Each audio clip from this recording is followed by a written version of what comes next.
we have a Cracker Box amp. Basically, when we got this project, we immediately thought, how could we make it bigger and better? And the original schematics called for a 4-inch speaker, and as the amplifiers, this really just wouldn't do for us. So we decided to increase it to an 8-inch speaker. But when we increased the size, it would no longer fit in a Cracker Box. So we chose a Captain Crunch box instead. And with this Captain Crunch box, we came up with a name for our amp, The Sound of Breakfast.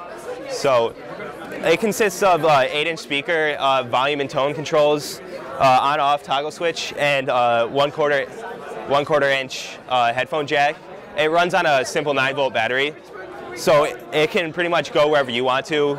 You can play a guitar off of it and just play it wherever you can't use a normal amp. So, and also if you want to listen to your iPod with friends, you can also do that. And now Evan's going to give you a little demo of what this thing can do.